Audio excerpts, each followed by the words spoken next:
I still remember the first time I met Mocha. It was December 2017, just a week before Christmas.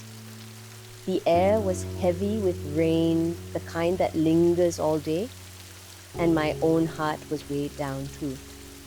I was going through a rough patch in my life back then. One of those seasons where every day feels like a little battle. Maybe that's why I remember Mocha so vividly. Maybe that's why his story struck me so deeply. Because on the very day he came into my life, both of us were struggling. Both of us were searching for some form of stability, for a place and sense that we belonged. Before we start the story, please hit the subscribe button so you'll be the first to know when we upload a new true story on animal shelter rescues. It will help us continue to create more stories about the unfortunate circumstances they are sometimes found in. We give them a voice and hope their stories inspire you to give your pets at home an extra tight hug today. It started with a phone call. On the other end was a woman, Mocha's newly adopted owner. Her voice was sharp, laced with frustration. She told me about this little apricot-colored mini poodle she had just adopted. She said his name was Mocha, but to her it seemed that was the only sweet thing about him. She described him as aggressive, dangerous, and impossible to handle. He had nipped, barked, and resisted every attempt they made to welcome him into their home. Her patience was gone. And here's the thing. This wasn't after weeks or even days of trying. It was just hours. Hours. Mocha had been adopted that very morning, and by the afternoon they were already done with him. She asked us to take him away. Just like that. When I heard this, I felt that familiar ache in my chest. The ache that comes when you realize an animal is once again paying the price for human impatience, of our inability to see beyond our own convenience. Our want for everything to be perfect and smooth sailing from the get-go. And if it isn't, we should remove it from our life. But as we talked, something even more heartbreaking came to light. Mocha hadn't just been given up once that day. He had been passed around between two families in just a matter of hours.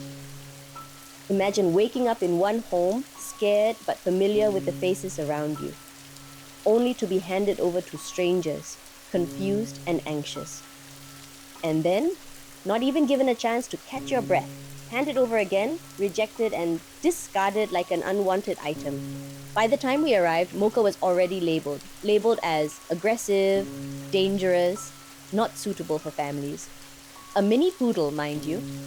A breed many people imagine as gentle, cuddly lapdogs. And yet here he was, painted as a threat, written off before anyone had truly seen him. When I first saw Mocha, I'll be honest, I didn't see aggression. I saw fear. Yes, his eyes darted around nervously. Yes, he snapped when hands reached too quickly toward him. But underneath that was something else. Pain, confusion, exhaustion. I remember holding him, feeling his little body tense in my arms. I thought about what must have been going through his mind. Why does no one want me? What did I do wrong? Why am I being moved around like this? And I asked myself, what kind of pain has this little dog endured to make him lash out like this? Because aggression is never the root. It's always the symptom. It's always the language of fear, of survival. It was the week of Christmas, and the city was draped in festive lights. But that day felt gray. The rain made everything seem heavier. And as I carried Mocha out of that second home, the one that had already given up on him within hours, my heart broke. I thought about how Christmas is supposed to be a time of belonging, of love, of family. Yet here was Mocha, tossed aside like yesterday's trash, abandoned by the very people who had promised him a forever home. But that's when I made him a silent promise. You're safe now, Mocha. You're not going to be passed around anymore. You don't have to be anything other than yourself. With us, you get to just be. When Mocha arrived at the shelter, something unexpected happened. He met another rescued mini poodle, one who quickly became his shadow, his constant companion. Dogs are incredibly intuitive creatures. They know when another soul is hurting. They know when someone needs a friend. And this other poodle seemed to sense Mocha's brokenness right away. From then on, they were inseparable. Side by side, they walked. Side by side, they ate. Side by side, they found comfort. For Mocha, this friendship was healing. It gave him a sense of security, a sense of belonging that humans had so far failed to give him. And slowly with time, we began to see glimpses of the dog he truly was beneath the fear. Now, don't get me wrong, Mocha wasn't an easy dog. He had his triggers. If someone tried to do something he didn't like, brushing him the wrong way, touching his paws, moving too quickly, he would nip. He would let you know in no uncertain terms that he was not okay with it. Some people might see that and say, see, he's aggressive, dangerous. But I couldn't blame him. Not after what he had been through. Because here's the thing, when you've been mistreated, when you've been passed around like an object, you learn to protect yourself. You learn to speak the only way you know how. And for Mocha, that was with his teeth. To me, those nips weren't signs of a bad dog. They were signs of survival. They were signs of a dog who had boundaries, who had learned to say, no, I've had enough. And honestly, I respected that. Fast forward to today. Mocha is no longer that scared, frantic dog I first carried out on that rainy December day. He's older now. Time has softened him, but it has also brought with it the realities of age, and he suffers from the health problems common to his breed. Blindness, hip issues, the kind of ailments that remind us that our time with these beloved animals is never as long as we wish it to be. But here's what matters. Mocha is still alive. He had 6 good years with his shelter best friend, protecting each other, staying by each other's side every step of the way. His best friend recently succumbed to old age, and Mocha was right there by his side when he passed over the Rainbow Bridge. Relentlessly by each other's side, this was Mocha's way of repaying his best friend for the love and protection he received when he was first rescued. Today, although blind from common congenital issues that most mini poodles are born with, Mocha savors his meals, walks around on his own, even if his steps are slower and more staggered these days. He breathes, he feels the sun on his fur, he exists as Mocha, unapologetically himself. And most importantly, he is very, very loved by us all. When I look at Mocha today, I think about what could have been.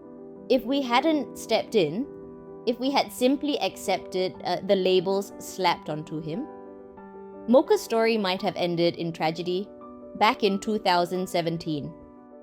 He might have been euthanized, written off as an unadoptable dog, or passed on and on to various homes that would never be able to understand him. He might have never known the simple joy of walking side by side with a friend, or the relief of lying down at night, knowing he was safe, would get warm, fresh meals every day and have a place to call home. And that thought makes me shudder, because Mocha is proof that no animal is disposable. No animal should be given up on so quickly. His life is a reminder that rescue is not just about saving a body. It's about saving a spirit. It's about giving time, patience, and compassion. Things that can't be measured in hours or days, but in years of unwavering commitment.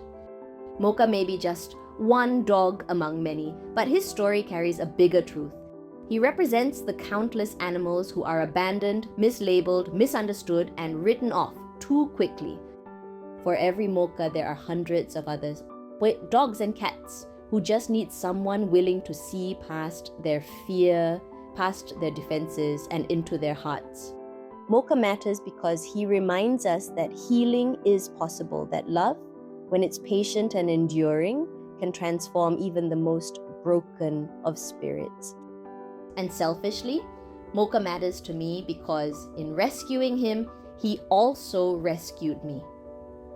Back in December 2017, I was struggling. I felt lost, weighed down by my own battles. But caring for Mocha, watching him slowly trust again, reminded me of something I had forgotten, that resilience is possible, that even in the darkest moments, there is a chance to rebuild. In helping Mocha, I found pieces of my own healing too. Now, as I watch him wander around, slower, yes, but still determined, I smile. His fur, once a vibrant apricot, is fading and turning white with age. He may no longer have eyes to see, but trust me, he sees, feels, and intuits everything. What defines him is his spirit. What defines him is that he is still here, still alive, still Mocha, and here with us, he is allowed to be exactly that. Not a toy to be passed around, not a burden to be discarded, not a problem to be solved. Just Mocha. And that is enough. So when I think back to that rainy December day when I carried a scared little dog into my arms, I realize now that it wasn't just a rescue. It was the beginning of a shared journey. Mocha has taught me patience. He has taught me the importance of listening, of respecting boundaries, of seeing past the surface. He has taught me that healing takes time, and that's okay. And most of all, he has taught me that every life matters. Even the small ones, even the difficult ones, even the ones others are quick to give up on. Because behind every nip, every bark, every growl, there is a story. A story of pain, yeah, but also a story waiting to be rewritten with love. Mocha's story isn't over yet. And as long as he is here, as long as he walks this earth, I will keep telling it.